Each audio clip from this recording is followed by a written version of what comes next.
Sa ganda ng sikat ng araw ay hindi mo aakalain na sobrang lamig. Ford, nanginig ka na talaga sa labas kasi nagne-negative na yung temperature.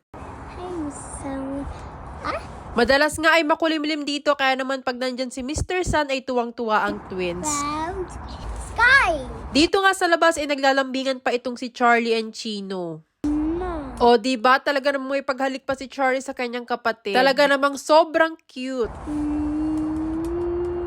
Tuwa naman ako dito kasi nung nakita ko si Chino, ayan, kinilig din naman ng bata. Mimiss na nga daw ng twins na sumakay ng bus, kaya naman eto, magbabus kami today. Gustong gusto kasi talaga nilang sumasakay sa bus dito sa UK. Parang pang 3 beses pa lang nila itong may experience. At syempre, meron namang oras ang daan ng bus, kaya naman nag-aantay muna kami. Yun nga lang, talaga namang sobrang lamig dito sa labas. Buti na lang din na may baon pala akong gloves, kaya ayan, sinuot ko na muna sa twins. Mating na nga din pala yung bus at ayan, dire-diretso ang twins. Sobrang excited talaga sila kada sasakay kami ng bus. Sobrang behave din talaga sila pagka nandito sa loob ng bus. Si Charlie talaga gusto niya laging uupo sa tabi ng bintana. Habang si Chino lagi gustong kalapit ko tapos ayan may pagnguso pa nga. Mas na-enjoy talaga ni Charlie pag nasa bus yung mga tanawin sa labas. Tapos habang nandito nga sa bus ayan may pogi akong nakita. Charot. Anyway, maluwag ang bus ngayon kasi maaga pa. Tsaka tatama din ka nga namang lumabas kasi sobrang lamig. Syempre habang nandito sa bus hindi mawawala ang chismisa naming tatlo. Lalo na itong si Charlie, sobrang dami talaga laging kwento. Malapit lang din naman yung pupuntahan namin kaya sagit lang kami dito sa bus. Parang 10 minutes lang nandun na kami sa aming destinasyon. Nandito na nga kami sa bus stop tapos eto, pababa na kami ng twins. May mga kailangan lang kaming lakarin tsaka kailangang bilhin kaya nandito kami. Para nga din mapagbigyan ng twins kasi gusto daw nilang sumakay ng bus. Dito na nga lang kami nagantay sa labas habang may kausap ang daddy nila dun sa loob. Pagkatapos dyan, medyo nakaramdam kami ng gutom kaya naman kakain muna kami dito sa Subway. Isa talaga to sa madalas namin kinakainan tsaka in-orderan. Pagkapasok namin sa loob, pumili na kami ng aming order. At syempre, mamimili ka lang dyan kung ano ba yung gusto mong ilagay. Lagi nga palang kasama sa meal deal dito yung Doritos. At syempre, favorite yan ng twins, kaya naman, ayan, nag-share silang dalawa. Natuwa nga din ako dito kasi nakita ko si Chino, talagang nililinis niya yung coat ni Charlie. Akalat kasi talaga kumain yan si Charlie, kaya ayan, tinutulungan na siya ni Chino. Kakain namin dyan, lumabas na kami, tapos naglibot-libot ulit. Dito naman, ipapunta na kami sa grocery shop. Actually, struggle is real nga paglalakad kasi sobrang lamig talaga tsaka ang hangin. Naghanap nga lang pala ako dito ng luya kasi kailangan ko para sa paksiw. May bangus nga kasi ako sa bahay at gusto ko siyang ipaksiw wala na akong luya sa bahay. Bili lang din kami ng mga kailangan ng twins. Kung mapapansin nyo lately, bihira na lang bumili ng toys ang twins. Binabawas-bawasan na kasi namin kasi wala na kami mapaglagyan. Minsan naman ay ang daddy na lang nilang pumipili para small lang yung toy na makukuha nila. At syempre, minsan na lang din pagka very good silang dalawa. Nakita nga niya daw tong dinosaur trucks na to kaya ayan na lang yung kinuha niya para sa twins. Gusto na nga agad i-open. Madali na kami dyan magbayad kasi kailangan pa naming habulin yung susunod na bus. Kasi maiwan kami, matagal na naman kami mag-aantay sa labas. Sobrang lamig nga. Tingnan nyo nga tong si Charlie, halatang halata talaga na nilalamig ang bata kahit naka-coat. Mga 10 minutes kami dito sa labas tapos dumating na din yung bus. Medyo puno nga lang kaya eto't kinalo ko na lang si Charlie.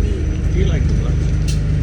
O diba, bus lang naman pala magpapasaya sa twins. Tahimik na nga si Charlie nung pabalik kami, mukhang napagod na siya. Habang si Chino, ayan, hindi mo na makita. Tupad na ang request at dito nga pauwi na kami sa bahay.